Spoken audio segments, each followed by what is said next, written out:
오늘 이 시간에는 상처가 별이 되다. 꼭 영화 제목 같죠. 근데 사실 오늘 본문에서는 상처가 별이 된다는 내용은 없습니다. 그러나 본문을 쭉 말씀을 듣다 보면 이래서 상처가 별이 된다고 했구나 하면서 여러분들이 깨달아집니다. 그래서 오늘은 보물찾기처럼 말씀을 헤쳐 들어갈 것인데 좀 집중해서 들으시면 되겠습니다. 제가 매주일마다 주일에는 사도행전을 이렇게 계속해서 강의해 나가고 있습니다. 그래서 이 말씀을 꾸준히 들으시는 분들은 계속 연결이 됩니다. 그러나 모처럼 오래간만에 오신 분들은 뭔 말인지 모를 수 있습니다. 처음에만 무슨 말인지 모릅니다. 그러나 듣다 보면 제가 항상 알기 쉽게 설교를 하는 은사가 있습니다. 그러니까 여러분들이 처음에는 무슨 말인지 모르지만은 귀담아 듣다 보면은 그런 말씀이구나 하면서 다 알 수 있습니다. 왜냐하면 오늘 성경에 등장하는 여러 지명이 나오는데 지명은 우리들하고 낯설기 때문에 어려울 수 있다는 것입니다. 바울이 오늘 내용이 어떤 내용이냐면요. 바울이 빌립보라고 하는 성에 가서 사역을 시작하려고 할 때에 어떤 일이 있었냐면요. 귀신 들린 처녀가 있었습니다. 근데 그 귀신 들린 처녀는 헛짓을 하는 것이 아니라 점치는 귀신이었습니다. 그러니까 점을 쳐도 용하게 귀신같이 알아맞추고 잘 점을 칩니다. 근데 그 소녀를 고용한 고용주들이 있었습니다. 그리고 이 어린 소녀를 고용해서 점을 치기 때문에 수익이 엄청나게 짭짤했습니다. 돈을 쓸어 담았습니다, 그냥. 근데 바울과 실라가 이들 곁을 지나가는데 이 점치는 귀신 들린 여정이 바울과 실라가 보통 사람이 아닌 걸 알았습니다. 여러분, 귀신 들린 사람은요, 귀신 들리지 않았는데 하나님의 신이, 하나님의 영이 들려있는 사람을 알아봅니다. 그러면서 바울과 실라를 향해서 이 사람들은 보통 사람들이 아니다. 저 사람들의 말에 귀를 기울여야 된다 하면서 막 소리 지르는 것입니다. 어떻게 보면 바울과 실라를 홍보해 주는 것이거든요. 근데 그것을 바울과 실라는 이용하지 않고 그런 방식으로 해서 복음을 전하고 싶지 않고 오히려 이 귀신을 그 소녀로부터 내쫓습니다. 그러니까 정신이 돌아오는 거죠. 여러분 귀신 들린 사람 본 적 있어요? 귀신 들린 사람 눈이 헷가닥 뒤집힙니다. 이렇게 위로 딱 두고 하면서 그럽니다. 무섭습니다. 근데 눈깔이 정상으로 돌아오는 거예요. 귀신 들린 것 같다 눈알이라고 하지만 눈깔이라고 합니다. 그러고 나서 정신이 돌아오는데 문제는 뭐냐? 점을 못 치는 거예요. 그러니까 이것 때문에 화가 난 고용업주들이 바울과 실라를 다짜 고짜로 두들겨 패고 우리의 영업을 방해했다고 하면서 막 인정사정 없이 팬 다음에 감옥에다 가둡니다. 그러니까 바울과 실라는 좋은 일을 하고 매맞았어요. 귀신을 내쫓아줬으면 인권이 회복됐기 때문에 그것 때문에 기뻐해야 되는데 그게 아니라 단순히 수익이 떨어졌다는 것 때문에. 여러분 사람들은요 뭐에 대해서 제일 예민합니까? 뭐니 해도 머니에 예민합니다. 내가 돈에 조금만 손해보세요. 못 견딥니다. 가족이라도 못 견디고 아무리 가까운 사람이라도 나에게 머니 손해를 입혔다. 견딜 수가 없습니다. 이거는 동서고금을 막론하고 다 마찬가지예요. 그런데 바로 이 귀신 들린 여정이 귀신이 나갔지만은 돈벌이 수단이 안 되니까는 이 바울과 실라를 구타해서 감옥에 가둔 것입니다. 그러나 여러분 바울과 실라 입장에서는 얼마나 억울하고 분통이 터집니까? 좋은 일 했는데. 그러나 그 억울하고 분통이 터지는 가운데서 세상에 기도를 했어요. 하나님, 왜 우리가 이런 일을 당하는지 알 수 없지만 하나님 무슨 뜻이 있겠죠 하면서 하나님의 선하신 뜻을 알게 해달라고 하면서 말이죠. 왜 나만 겪는 고난이냐고 찬양을 하며 하나님을 높일 때 기적이 일어납니다. 세상에 감옥에 지진이 일어나고 옥문이 깨지고, 근데 지진이 일어나면 사람이 다쳐야 되는데 이들을 채웠던 쇠사슬이 끊겨지면서 죄수들이 다 풀려지는 거예요.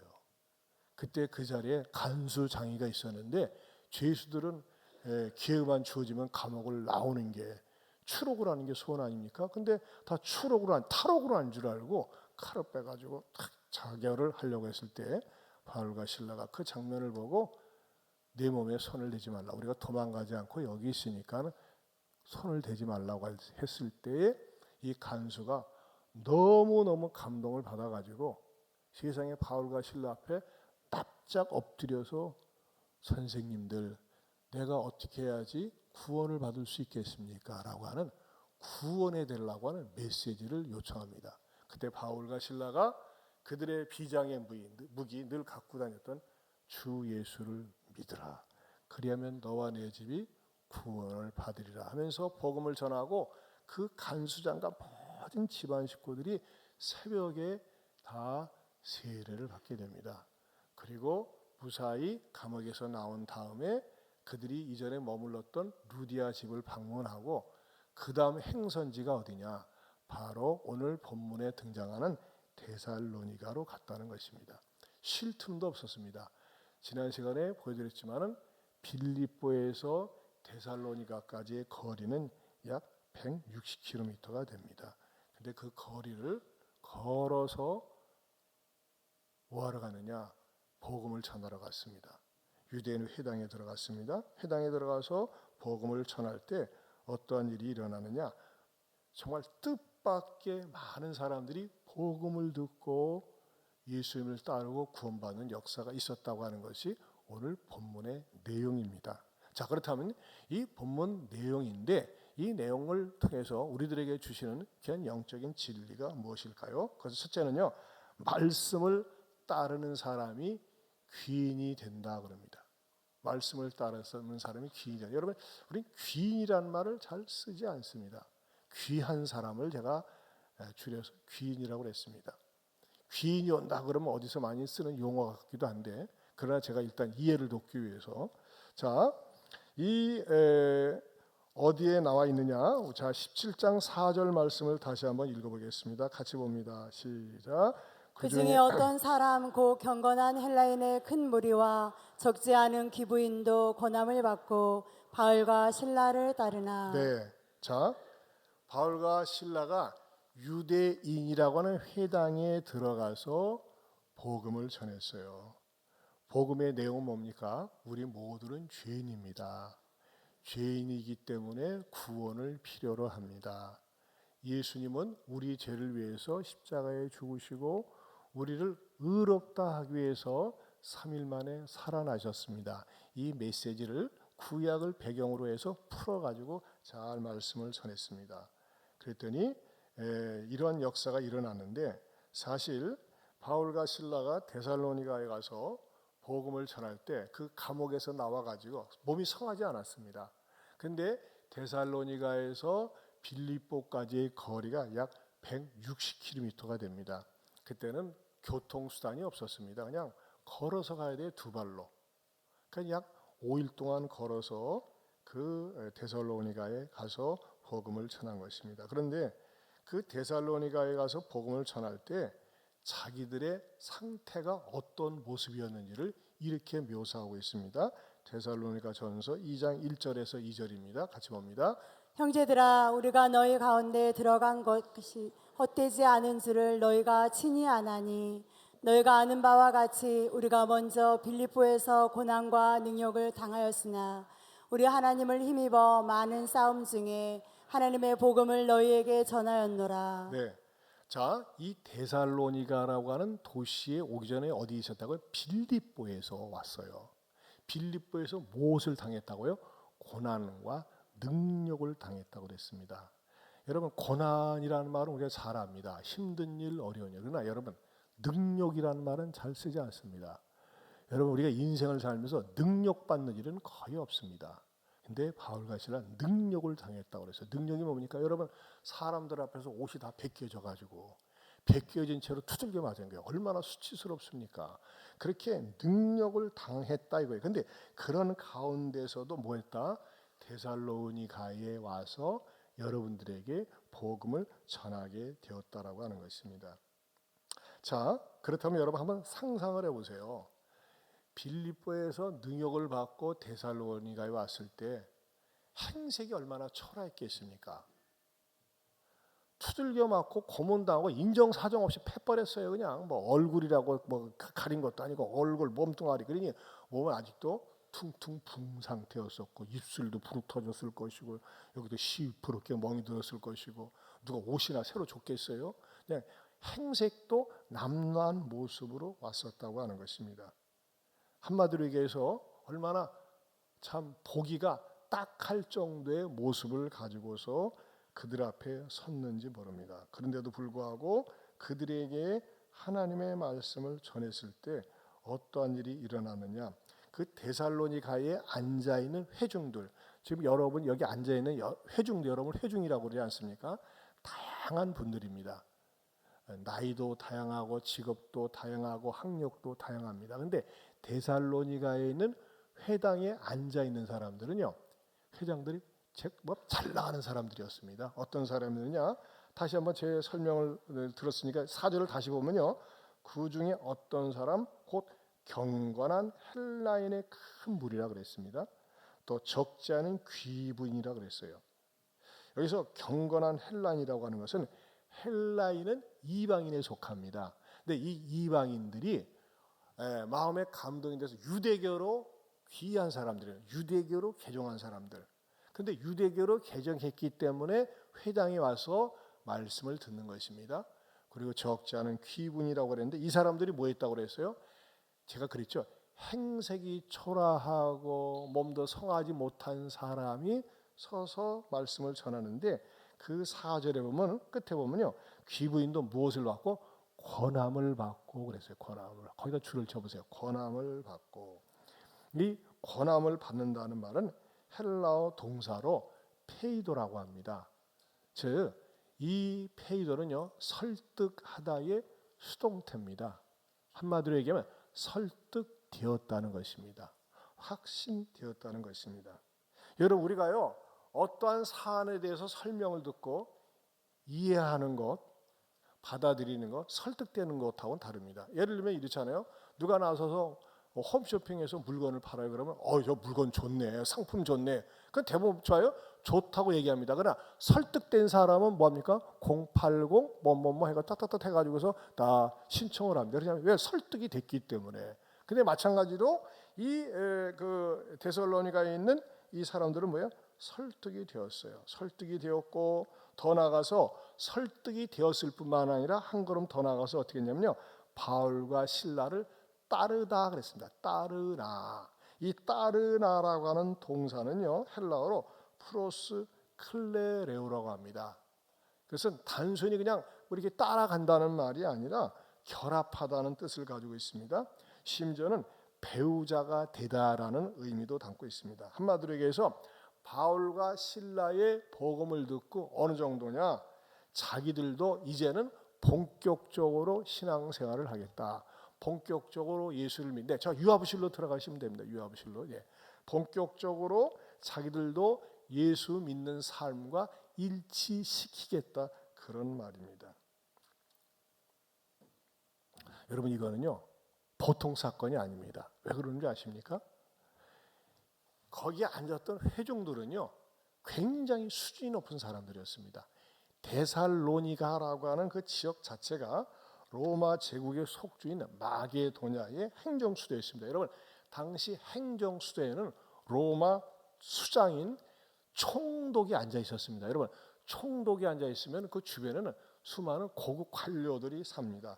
그리고 이 데살로니가는 로마 제국의 주된 세금이 면제된 자유도시였습니다. 그러다 보니까 부자들은요 정보가 빨라요. 어디 가면 돈 많이 번대, 어디가 부동산이 좋대, 어디가 물집이 좋대 가지고 다 해가지고 원래 돈 버는 사람이 돈을 잘 버는 거예요. 그러다 보니까 이 데살로니가에 부유한 사람들이 많이 몰려가서 살고 있었고 경제적으로 풍요로웠습니다. 오죽하면 이 데살로니가에 대해서 그 유명한 키케로는요, 그 로마 제국의 영토의 심장이라고 극찬을 했다는 것입니다. 여러분, 돈 많고 머리 좋은 사람 정보도 많습니다. 그리고 연이 있습니다. 백이 있습니다. 줄이 있습니다. 그런 사람들은요 이상하게 가난한 사람보다도 부유한 사람은요 더 잘 살려고 합니다. 더 오래 살려고 합니다. 왜? 자기가 누리고 있는 거, 맛보고 있는 것을 놓치고 싶지 않기 때문에. 바울이 앞에 서 앉아있는 사람 어떤 사람이에요? 잘 나가는 사람들, 똑똑한 사람들, 어디 남부를 것이 없는 사람들이었습니다. 그럼 이런 사람들은요 어떤 얘기에 귀를 기울입니까? 어떻게 하면 만사 형통할 수 있대? 어떻게 하면 번영하며 더 살 수 있대? 어떻게 하면 성공할 수 있을 때? 이런 것에 관심이 많습니다. 그러나 바울은 그 자신이 행색이 초라하지만 무엇을 전했습니까? 여러분, 예수 그리스도는 우리 죄를 위해서 십자가에 죽으시고 우리를 의롭다 하기 위해서 살아나셨습니다. 이 구원의 메시지를 바울은 앞에 회중이 아무리 세상적으로 잘 나가고 똑똑하고 부러움 속에서 산다고 할지라도 그것에 연연하지 않고 복음을 전했다고 하는 것입니다. 그 내용을 갖다가 데살로니가전서 2장 3절에서 6절은 이렇게 표현하고 있습니다. 같이 한번 읽어보겠습니다. 같이 읽어봅니다. 우리의 권면은 간사함이나 부정에서 난 것이 아니요 속임수로 하는 것도 아니라 오직 하나님께 옳게 여기심을 입어 복음을 위탁받았으니 우리가 이와 같이 말함은 사람을 기쁘게 하려 함이 아니요 오직 우리 마음을 감찰하시는 하나님을 기쁘시게 하려 함이라.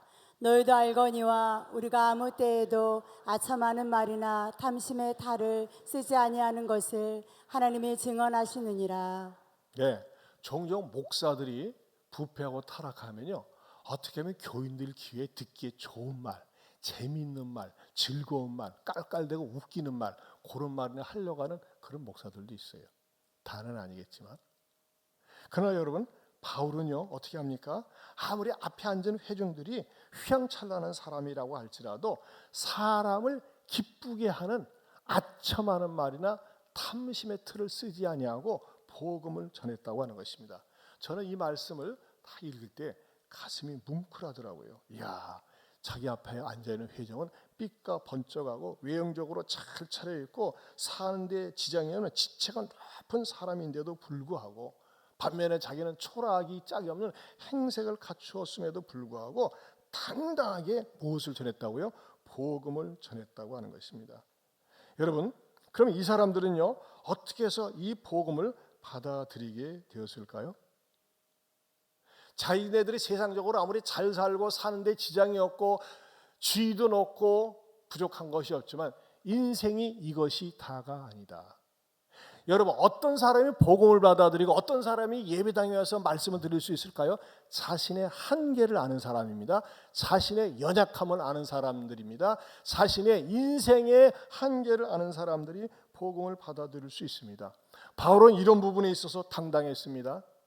내가 비록 세상 사람은 당신들이 볼 적에는 행색이 초라하지만 당신들이 그대로 살다가는 귀인인 귀족이 아니라 천인으로 버림받을 수밖에 없기 때문에 예수 그리스도의 복음을 듣고 구원받아야 된다는 사실을 그는 당당하게 외쳤다고 하는 것입니다. 사랑하는 성도 여러분, 저도 그렇고 여러분도 그렇고 우리가 내 앞에서 나보다 많이 배우고 똑똑하고 지식이 있고 돈 있고 잘 나갔지만 이 사람이 구원받지 못한 사람일진데 하나님과 관계없는 사람일진데 예수 없는 사람일진데 그 사람을 불쌍히 여기고 긍휼히 여기고 그 사람 앞에서 기회가 지어지면 담대하게 하나님의 말씀을 복음을 전할 수 있기를 주님의 이름으로 축원합니다. 여러분 아무리 내가 세상적으로 말이죠 여유 있고 잘 나가고 편하게 나가도요 예수님이 없으면 인생 사는 것이 허무합니다. 헛됩니다. 이렇게 사는 게 인생인가? 이렇게 다람쥐 쳇바퀴 돌듯이 사는 것이 인생인가? 갑자기 허무감이 찾아오면서 말이죠. 어떤 마음이 드는 줄 아세요? 자살하고 싶은 마음이 생깁니다. 이런 일이 실제로 있었어요. 현재 새가족반하고 있는 어떤 형제가 이렇게 이런 고백하는 것을 제가 듣게 되었어요. 이 형제는 말이죠. 이전에 교회와 성당을 왔다 갔다 했는데 군대에 있을 때 상처를 받았대요. 헌금을 했는데 말이죠. 나름대로 아끼고 애껴서 헌금을 했는데 군목인지 누가 말이죠. 헌금을 갖다가 액수가 적다고 그러면서 그걸 차별하고 그것을 덜하고 강조하는 것 때문에 상처를 받아가지고 좀 떠나 살았던 것 같아요. 근데 열심히 살았어요. 성실하게 살았어요. 그러다 보니까 돈도 모아지고 가정도 안정되어지고 세상에 부족한 것이 없었어요. 아내도 이쁜 아내를 얻었고 또 아이들도 건강하게 낳아서 잘 키웠습니다. 그런데 작년 7월에 갑자기 말이죠. 인생이 뭐냐? 왜 사냐? 뭐 때문에 사는 거냐? 하면서 갑자기 허무한 생각과 아울러서 우울증이 찾아오더랍니다. 그러면서 에이, 죽어버릴까? 그래서 자동차를 타고 가다가 어딘가 부딪혀서 죽고 싶은 죽음에 대한 충동이 이 형제의 마음속에 있었답니다. 심지어는 이런 것도 있었대요. 몸에 칼을 갖고 다니면서 누가 나를 건들기만 해봐라, 시비 걸어봐라, 확 찔러버릴 테니까. 이런 말이죠. 무서운 생각까지도 마음속에 막 이런 생각 저런 생각들이 자꾸 교차하고, 그리고 집안에서도 갑자기 아내와 아이들에게 짜증도 나고 화가 나더랍니다. 그러던 작년 11월 새벽에 차를 몰고 나가서 죽으려고 했대요. 확 부딪혀가지고. 근데 갑자기 하늘에서 밝은 빛이 자기 차를 비추더랍니다. 누가 헤드라이트를 켜가지고 이 형제의 차를 비추는 줄 알았는데 아무도 없었대요. 그 순간에 딱 깨달아지는 게, 하나님이 나를 부르시는구나. 하나님하고 연결이 된 거예요. 그래가지고 우리 교회를 찾아왔어요. 그리고 예배를 드리면서 하나님 앞에 예배를 드리는데 말씀을 듣는 가운데서 하나님이 나를 사랑하시고 버리시지 않았다는 사실에 말씀을 듣는 내내 눈물을 흘렸다고 그렇게 간증을 했다는 것입니다. 이전에는 말이죠, 교회 나오기 전에는 잠을 못 잤어요. 때로는 자려고 하면 말이죠, 막 이 인생이 인생이 허무하고 왜 이렇게 힘든지, 어느 때는요 이 남자분 이르기가 쉽지 않은데 눈물을 하도 많이 흘려가지고 베개가 다 젖을 정도로. 그래서 병원에 갔더니 말이죠, 뭐라고 합니까? 원인을 검사해도 뭐 사는데 지장이 없어요. 뭐 부족한 것이 없어요. 근데 왜 그러는가 했더니 공황장애입니다. 우울증입니다. 이렇게 진단을 하더랍니다. 약도 먹고 해결이 안 되는데 놀라운 사실은 예배 한 판 드리면서 해결됐습니다. 여러분, 예배는요 영혼의 치료 병원입니다. 여러분이 아무리 무거운 짐 힘든 일이 있어도 하나님 앞에 나와서 찬양을 힘껏 부르고 마음껏 부르고 여러분은 하나님 앞에 드러내보세요. 하나님이 치료해 주십니다. 특별히 예배 일찍 나오시는 분들에게 치료해 주십니다. 이해하면 좀 일찍 나오세요. 3부는. 어떤 분들은 이것 때문에 좀 불평스럽게 생각하는데, 왜 이렇게 3부는 길어요. 좁게 깁니다. 좀 자유함 가지고 하려고. 여러분, 저 아프리카 같은 데는요 2시간 반 3시간 예배 드립니다. 찬양만 1시간 합니다. 주구장창. 서울에도 그런 교회가 있어요. 저는 믿음이 없어가지고 찬양을 1시간 정도 못합니다. 근데 여러분, 이 3부는요 정말 찬양으로 시작하면서 얼마나 많은 분들이 치료를 받는지 몰라요. 이왕에 예배 참석하는 거 말이에요. 좀 일찍 오세요. 보면요 거의 늦게 들어오시는 분들은 습관적으로 늦게 들어와. 물론 주차하느라고 어려워서 그럴 수도 있지만, 여러분들이 일찍 오셔가지고 마음의 문을 활짝 열고 찬양을 부를 때 하나님께서 찬양을 통해서 여러분의 마음을 어루만져 주시고 상한 심령을 능히 치료해 주실 수 있는 줄로 믿습니다. 우리가 속상할 때 내가 믿는 사람에게 툭 털어놓으면 시원하잖아요. 마찬가지로 찬양은요 곡조 있는 기도예요. 그 기도를 하나님께 막 올려보세요. 그러면요 그 찬양 속에는 악한 영이 아니라, 귀신의 영이 아니라 하나님의 영, 치료하는 영, 창조의 영, 살리는 영이 있기 때문에 찬양과 함께 하나님께서 주님은 내 마음을 어루만져 주시고 치료하여 주십니다. 이 은혜를 3부 시간에 이 특별히 찬양 예배를 통해서 여러분들이 맛볼 수 있기를 축원합니다. 아멘 하는 분은 그런 역사가 일어날 줄로 믿습니다. 늦게 하는 분은 순서가 좀 뒤집니다. 두 번째로, 상처가 별이 되는 체험을 합니다. 이제 본론에 들어갑니다. 상처가 별이 된다. Sky is star. Scar becomes star가 됩니다. 자, 이 말이 어떻게 나오게 되느냐? 바울은 원래 핍박자였습니다. 교회를 싫어했어요. 증오했습니다. 근데 그가 예수님을 만난 다음에 적극적인 전도자가 됩니다. 그리고 전도자가 되어서 파송을 받아서 비시디아 안디옥이라는 곳에 가서 열심히 복음을 전합니다. 정말 길게 복음을 전합니다. 사도행전에서 설교를 가장 길게 한 본문이 사도행전 7장입니다. 거기에 스데반 집사가 설교를 굉장히 길게 합니다. 마찬가지로 사도 바울이 가장 설교를 길게 한 곳이 비시디아 안디옥이라는 곳이었습니다.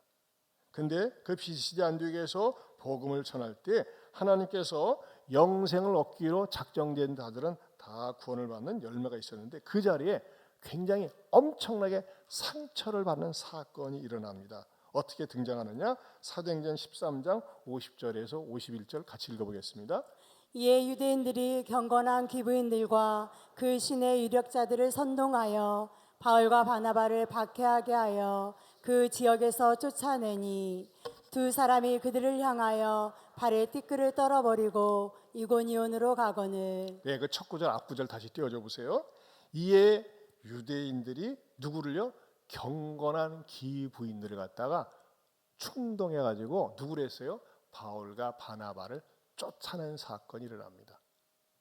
근데 성경에서는 경건한 기부인들이라 그랬어요. 경건한 기부인들이라 보니까 준수하고 수준 있고 교양 있는 사람들, 그런 나름대로 신앙이 있는 사람들, 물론 유대교적인 신앙입니다. 이는 수준 있는 품이 있는 여인들이었습니다. 근데 이 여인들이 충동을 받아가지고 바울과 바나바를 쫓아냈습니다. 근데 말이죠, 이 바울은 특별히 이 사건에서 얼마나 상처를 받았는지 그 뒷구절에 이런 구절이 처음 나옵니다. 바울 사역 가운데 뒷구절에 보면요, 뭐라고 나와 있느냐? 두 사람이 그들을 향하여 발에 티끌을 떨어버리고 이원으로 가거늘. 여러분, 우리가 어떤 사람하고 대화가 안 되고 안 받아들일 때, 아 됐어, 알았어요, 그만둡시다, 끝냅시다, 그렇게 합니다, 그렇죠? 근데 어떻게 해요? 보는 데서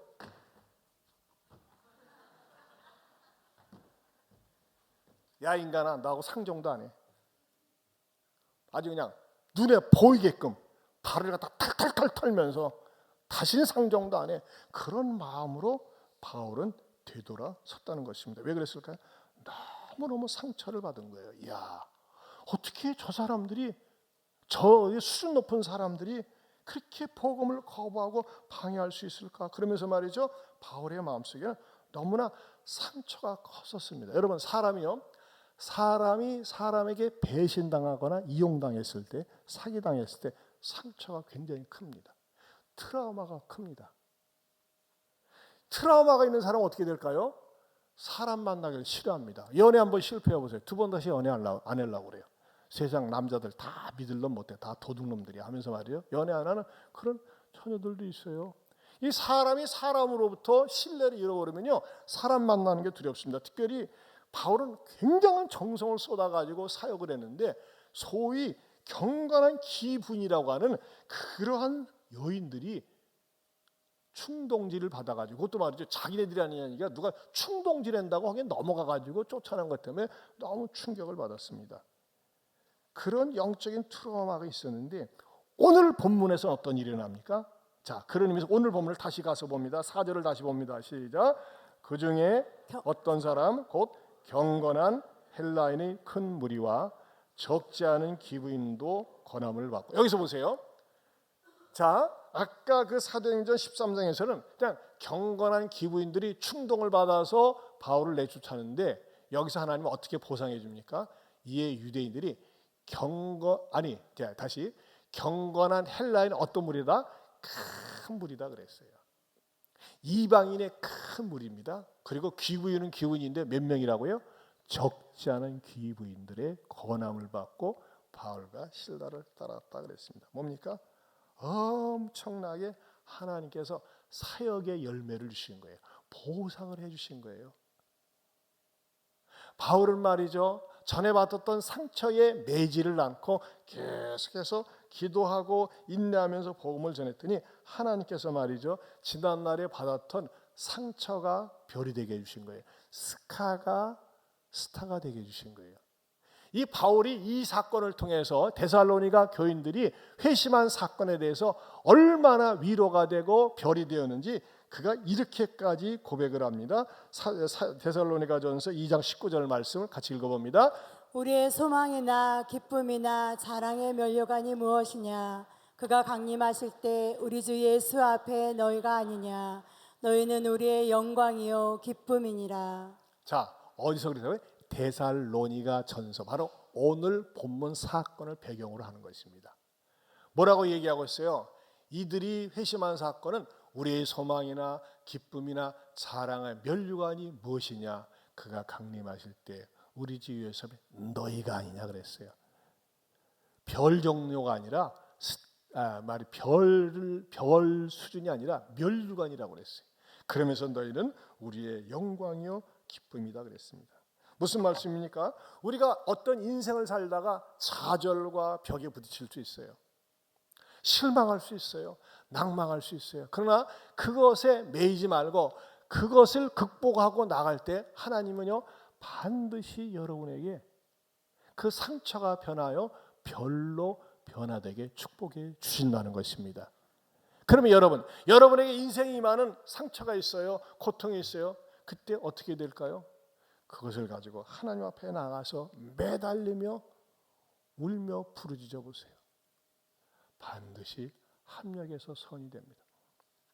맥스 루케이드 목사님이라는 분이 베들레헴 그날 밤이라는 그 책을 썼는데 그 책에 나오는 내용입니다. 베들레헴 그날 밤. 미국 예일대 출신 의료 선교사인 조지 할리 선교사가 있었습니다. 이분은 오래전에 라이베리아에서 사역을 했습니다. 여러분, 의사로서 선교사한다는 건 얼마나 장점이 많은지 모릅니다. 우리 교회 출신 원광대학교 나온 김윤식 집사가 삼본에서 엘키즈라고 하는 큰 병원을 운영합니다. 이 원광대학교 나온 의사인데 자기 밑에 의사를 5명을 고용하고 있어요. 하나는 서울대 나오고 뭐 유아여대 나오고 이대 아무튼 이제 유명한 의사들을 5명 데리고 있고 하루 환자들 한 500명까지 본답니다. 근데 지난주에 저한테 문자를 보냈어요. 목사님, 제 가슴이 뜨거워서 하나님이 은혜 주셔서 제가 신학대학원에 입학했습니다. 그래요. 의료 선교사로 가려고. 여러분, 의사면서 목사다. 장점이 많습니다. 그런데 이 조지 할리는 말이죠. 그 라이베리아에 가서 열심히 그 아프리카 흑인들을 치료해 줬습니다. 자그마치 매년 1만 명의 환자를 치료해 줬습니다. 근데 여러분, 의사 선교사로 간 목적은 환자를 치료하는 것이 궁극 목적이 아니라 치료 과정을 통해서 예배자로 만들고 복음을 듣게 하는 데 목적이 있습니다. 근데 문제는 뭐냐? 5년 동안 단 한 명도 예배당에 오질 않는 거예요. 얼마나 폭포하겠습니까? 아니, 내가 매년 1만 명의 환자를 치료해 주는데 한 명도 주일날 되면 안 와. 그런데 사고가 터집니다. 물론 예배는 누구랑 드리느냐? 자기 아내하고 아들하고. 근데 어느 날 그 이쁜 아들이 5살이 됐는데 이 아들이 열사병에 걸려서 시름시름 앓습니다. 걱정 마, 아빠가 의사하냐? 하면서 말이죠. 아들을 청성껏 치료해 줍니다. 근데 아들이 죽습니다. 너무너무 절망에 빠졌어요. 그 아들 관을 만들고 그 간을 들쳐매고 숲으로 가는데 할 말이 없습니다. 그리고 노인이 따라와서 매장을 도왔습니다. 5살 먹은 아들 머나먼 이국 땅에 와서 주일날 예배 시간에 예배자가 단 한 명도 없고 5년 동안 매년마다 10,000명씩 고쳐졌는데 예배자는 없고 아들은 죽고 얼마나 낙심이 되겠어요. 관을 갖다가 땅을 파서 관을 묻기 전에 한없이 울었습니다. 하나님, 제가 도대체 뭘 잘못했습니까? 왜 이런 일이 나한테 일어납니까? 하나님, 너무나 슬프고 너무나 괴롭습니다. 어떻게 하면 좋습니까? 하면서 말이죠. 그냥 땅바닥에 털퍼덕 주저앉아서 부부지간에 그냥 대성통곡했습니다. 그때 그 장면을 아이를 매장하라는 노인이 물끄러미 바라봤어요. 그래서 이 노인이 이 말이 툭 튀어났습니다. White man, he cries like one of us. 백인이 말이야, 우리와 같이 운다. 우네. 그래서 동네 가서 말이죠. He cries like one of us. 그는 우리와 똑같은 사람, 우리 같은 사람으로 울어. 이게 무슨 말이냐면요. 이 조지 할리는 백인이잖아요. 근데 이 백인이 전하는 복음은 아프리카 흑인들하고는 상관이 없는 줄 알았다 이거예요. 그럼 백인만을 위한 기독교, 백인만을 위한 종교지 우리하고는 상관이 없었다 그렇게 생각을 했는데 백인은 울지 않은 줄 알았어요. 근데 한없이 통곡하며 우는 것을 보고서 사람들의 마음이 움직이기 시작했습니다. 그러나 그것도 모른 채 조지 할리는 나는 선교 실패했다. 내가 적어도 명문대 예일 대학을 나와가지고 의사 선교사로서 이 땅에 왔는데 이 모양 이 꼴이라니 하면서 말이죠. 짐을 다 싸가지고 철수하려고 준비를 하고 있는데 갑자기 바깥에서 웅성웅성하는 소리가 들리는 거예요. 사람들이 문을 두드렸어요. 눈 좀 뜨세요. 왜 이러십니까? 선교사님 죄송합니다. 당신은 우리와 같은 사람이 아닌 줄 알았습니다. 당신의 눈물을 보고 당신의 메시지에 귀를 기울이겠습니다. 당신의 눈물을 보니까 우리와 똑같은 사람이군요. 그러면서 그 자리에 많은 추장을 비롯해 수없이 많은 사람들이 따라와 가지고 엎드려서 당신 말에 귀를 기울이겠다고. 그러면서 매 주마다 예배당이 가득 차고 찬송 소리가 울려 퍼지고 놀라운 부흥과 회심의 역사가 있었다는 것입니다. 그러면서 5년 만에 짐을 싸고 떠나려고 했던 조지 할리가 라이베리아에서 35년을 섬겼습니다. 그리고 라이베리아에 많은 업적을 이룩했는데 라이베리아를 위해서 가장 정확한 지도를 만들었고 나중에는 그 나라에서 주는 최고의 상을 받았다는 것입니다. 사랑하는 성도 여러분, 저는 이 예물을 접하면서 우리들도 말이죠, 인생을 살면서 실패와 좌절과 절망에 빠질 때가 있습니다. 그럴 때 그것만 바라보지 마세요. 여러분, 무엇보다도 우리의 실패, 우리의 아픔, 우리의 절망을 너무너무 잘 알고 계시는 분이 계십니다. 누구실까요? 예수님이십니다. 한국의 침례교 교단의 어른이신 이동원 목사님이 젊은 시절에 신앙을 갖기 전에 방황을 할 때 절간에 갔었어요. 근데 절간에 갔는데 자기 인생이 괴로워가지고 절간에 가는데 부처님이 이러고 앉아있더래요. 그래서 이런 생각이 들어가더래요. 천양반이 내 고통을 알까? 내 아픔을 알까? 나를 모를 거야. 근데 예수님은 어떤 분인 줄 아세요? 히브리서 5장 7절을 보겠습니다. 시작. 그는 육체에 계실 때 자기를 죽음에서 능히 구원하실 이에게 심한 통곡과 눈물로 간구와 소원을 올렸고 그의 경건하심으로 말미암아 들으심을 얻었느니라. 여러분, 예수님은요 왕이십니다. 그냥 왕이 아니세요. 만왕의 왕이십니다. 왕이란 존재는 눈물을 흘리지 않습니다. 눈물을 흘릴 이유가 없습니다. 그런데 만왕의 왕이신 우리 주님은 죄와 죽음과 심판으로부터 구원하실 수 있는 그분이 눈물을 흘리는데 통곡을 했다고 그랬습니다. 이 말씀은 무슨 뜻입니까? 우리 주님은 하나님이시기 전에, 신이기 전에 너무나 인간적인 사람이시라는 겁니다. 우리 예수님은 완전한 하나님이시면서 완전한 사람이시라는 겁니다.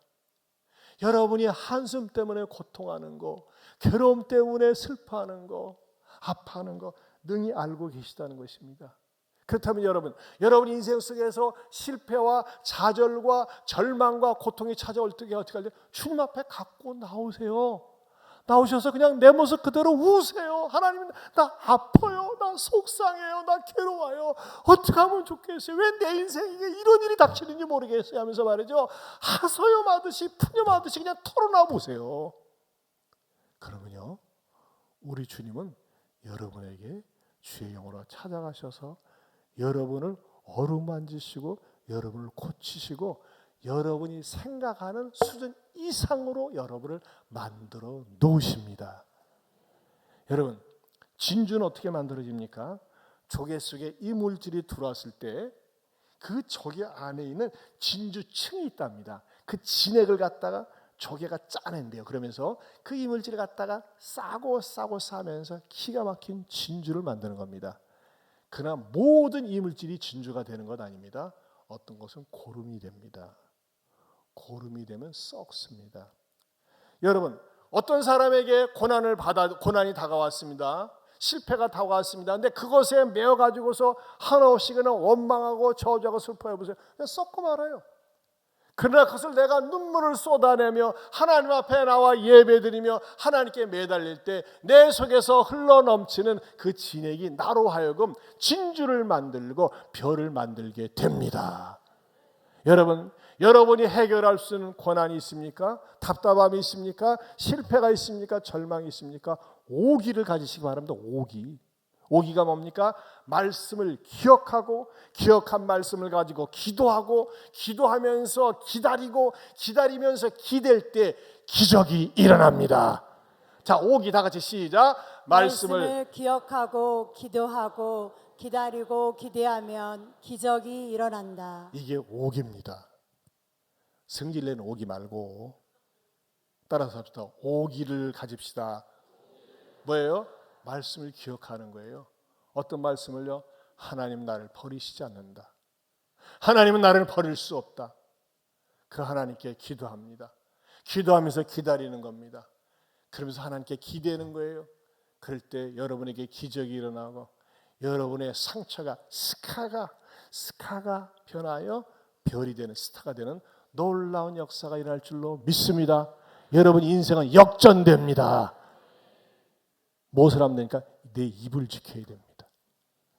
원수들은요, 내가 절망의 말, 원망의 말 하기를 기다립니다. 그러나 내 입술을 지키면서 하나님께 기도할 때 하나님께서는 여러분의 상황을 변화시켜서 놀라운 스타로 만들어 줄 줄로 믿습니다. 하나님 아버지 감사합니다. 오늘 귀한 말씀 들었습니다. 우리 모두가 때로는 상처가 있습니다. 아픔이 있습니다. 실패가 있습니다. 그러나 그것에 매이지 말게 하시고 그걸 하나님께 가지고 나와서 말씀을 기억한 말씀을 기도하며 기다리며 기댈 때 기적이 일어나는 주인공 되게 하여 주옵소서. 예수님 이름으로 기도합니다. 아멘. 일어서서 역전되리라 힘있게 찬양합시다.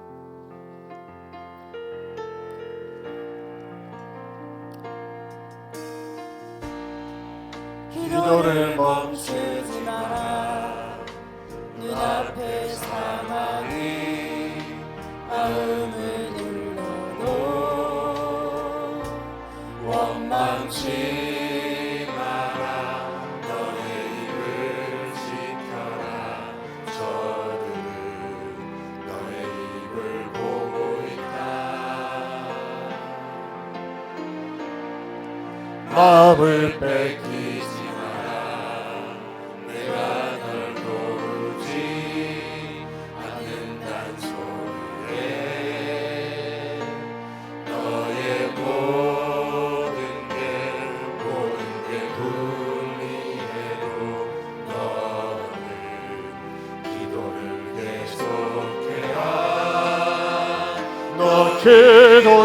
기도를 멈추지 마라. 내가 너의 그 모든 상황을 바로 역전시키니 너 기도를 멈추지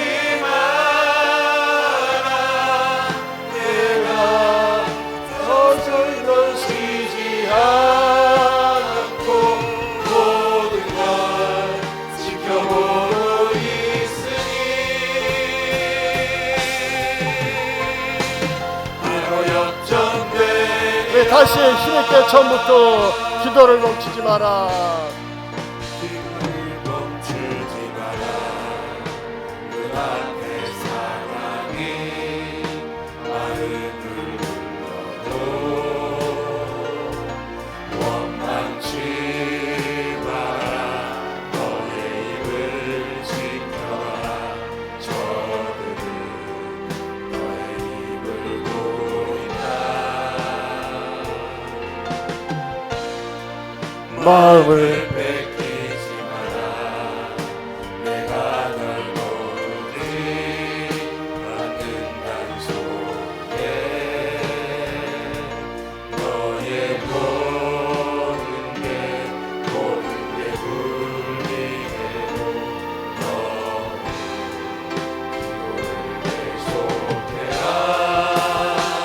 너 기도를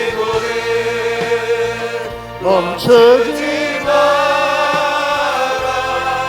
내가 너의 그 모든 상황을 바로 역전시키니 너 기도를 멈추지 마라. 내가 잠시도 쉬지 않고 모든 걸 지켜보고 있으니 바로 역전 너 기도를 멈추지 마라. 너 기도를 멈추지 마라.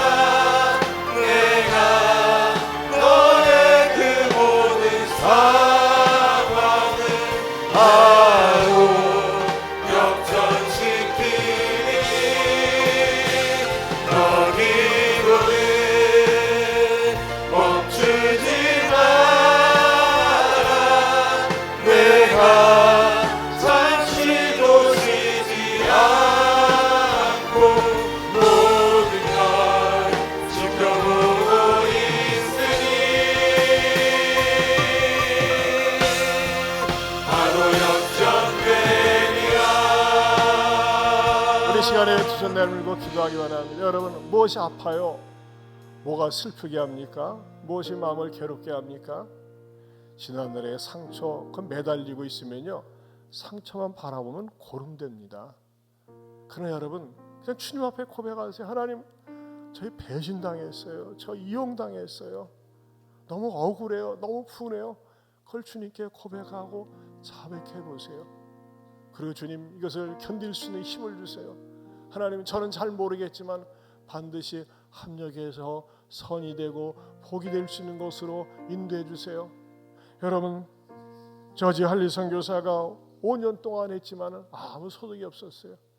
하지만 아들은 잃었지만 그의 목적인 수많은 라이베리아 사람들이 구원을 받았습니다. 여러분, 우리는 때로 모를 때가 있어요. 하지만 기도를 멈추지 말고 인내하며 말씀을 붙들고 기도하고 말씀을 기억하고 붙들고 기도하고 기다리고 기댈 때 기적이 일어납니다. 기도를 하다 말면 안 돼요. 하다 말면 계속해야 돼요. 응답될 때까지, 역사가 일어날 때까지. 내가 기도자가 되게 해달라고, 이 상황이 역전되는 역사가 일어나게 해달라고 우리 두 손 들고 주여 한번 부르고 기도합니다. 주여.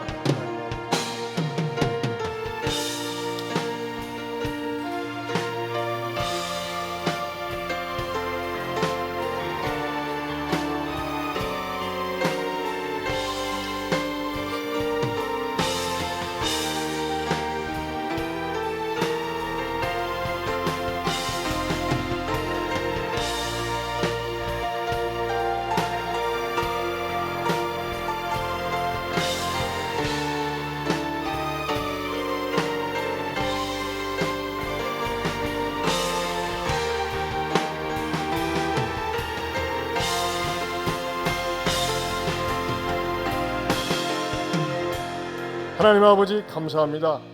오늘도 말씀을 통하여서 내 상황을 주께서 어찌 그리 잘 아시는지 위로하여 주시고 힘을 주시고 일어설 수 있는 용기 주심을 감사합니다.